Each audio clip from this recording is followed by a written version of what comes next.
ధన్యవాదాలు. రంగారెడ్డి జిల్లా మహేశ్వరంలో సర్పంచులు, ఉప సర్పంచులు, వార్డు సభ్యులను మాజీ మంత్రి సబితా ఇంద్రారెడ్డి ఘనంగా సన్మానించారు. ఈ సందర్భంగా ఆమె మాట్లాడుతూ అసెంబ్లీ ఎన్నికల సమయంలో ఇచ్చిన హామీలను అమలు చేయడంలో కాంగ్రెస్ ప్రభుత్వం విఫలమైందని అన్నారు. పూర్తి స్థాయిలో రైతు భరోసా, రుణమాఫీ అమలు కాకపోవడంతో రైతులు అనేక ఇబ్బందులు పడుతున్నారని ఆవేదన వ్యక్తం చేశారు.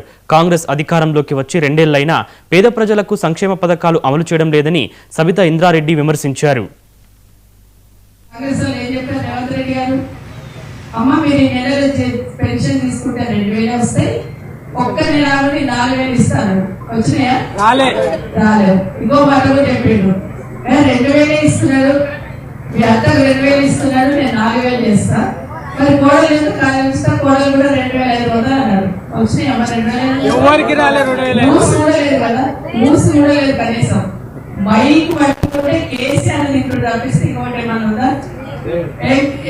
పెద్ద మనిషి ఏం చెప్తుందంటే అమ్మా, ఏమంటే 100 మాటలు అంటే వీళ్ళకి వెళ్ళిపోతారు అంటుంది. ఇవాళ ఏమైందంటే ముఖ్యమంత్రి గారి స్పీచ్ ఉందంటే ఏ ముఖ్యమంత్రి అయినా ఉండని టీవీల దగ్గర కూర్చొని వినేవాళ్ళు. కేసీఆర్ మాట్లాడుతుందంటే మొన్న వచ్చినప్పుడు 100 రోజులకి కదా 1000 మంది టీవీ ముందర కూర్చొని చూస్తున్నారు. ఏం మాట్లాడతారు, రాష్ట్రానికి ఏం మంచి చెప్తారు, జనాలకి ఏం మంచి చెప్తారు అని చూసేవాళ్ళు. ఇప్పుడు ఈ ముఖ్యమంత్రి గారు మాట్లాడుతుంటే స్పీచ్ ఇంటే పిల్లలు వెళ్ళిపోతారని టీవీ పని చేసిపోతున్నారు. రంగనాయక సాగర్ లో దుంక అంటాడు. ఆయన ఏ తప్పు చేశాడు? కేసీఆర్ లేకపోతే తెలంగాణ వచ్చేదా? కేసీఆర్ లేకపోతే ఈరోజు 24 గంటల కరెంట్ వస్తుంది కదా. అంతకుముందు ఎట్లా చూసినాం, 7 గంటలకు కరెంట్ 4 గంటలు ఉంటుండే, 3 గంటలు ఉంటుండే, కట్ అవుతుండే. ఇప్పుడు 24 గంటల కరెంట్ వచ్చింది కదా. కేసీఆర్ వచ్చినందుకు ఈరోజు నీళ్లు, నల్ల నీళ్ళు ఎడికెళ్ళి వచ్చినాయి. అంతకుముందు ఏం చేస్తుంటే బోర్ల కోసం ఉరుకులాడుతుంటాం. ఎండాకాలం వచ్చిందంటే నల్ల నీళ్ళు వచ్చినాయి కదా. ఎవరేమన్నా అడిగినామా? పట్నంలో తాగుతున్న నీళ్ళే మనం ఈరోజు మాణిక్యమ్మగూడలో తాగుతున్నాం. ఎడికెళ్ళి వచ్చినాయి. కేసీఆర్ లేకపోతే రైతు బంధు ఎవడన్నా అడిగిండా? రైతుకు పెట్టుబడి ఇవ్వాలి, అంతో ఇంత ఇవ్వాలని ఎవడన్నా అడిగిండా? కేసీఆర్ కాబట్టి, రైతు కాబట్టి, రైతుకున్న కష్టం తెలుసు కాబట్టి రైతు బంధు ఇచ్చిండు. రైతు చనిపోతే ఆ కుటుంబం అప్పుల పాలే రోడ్డు మీద పడితే ఏడుస్తే ఇంత ఓదార్చిపోతుంటే మా రోజు వచ్చి నా కుటుంబానికి ఏమైనా ఇస్తుంటిమా? అట్లాంటిది రైతు చనిపోతే దినవారం అయ్యే లోపల 5 లక్షలు ఇంటికి వచ్చినాయి. ఎవరు చేసిండ్రు? కేసీఆర్ జైలుడా? ఎవరమన్నా అడిగినమా? ఆడబిడ్డ పెళ్ళైతే ఒక్కొక్కసారి అన్నదమ్ములే తప్పించుకుంటారు పైసలు లేక.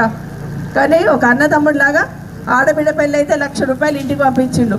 ఎవరన్నా అడిగినామా? అట్లా ఒక్కొక్కటి సర్దుకుంటూ వచ్చిండు. గొర్రెలు కాసి బతుకుతారంటే, మేకలు కాస్తారంటే ఒక్కొక్క ఇంటి ఇస్తాం, గొర్రెలు పెట్టుకోండి అన్నారు.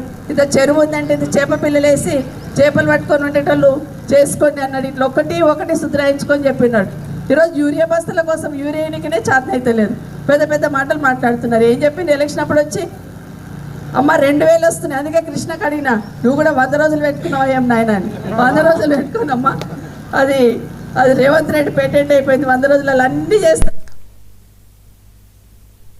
శంషాబాద్ను చార్మినార్ జోన్లో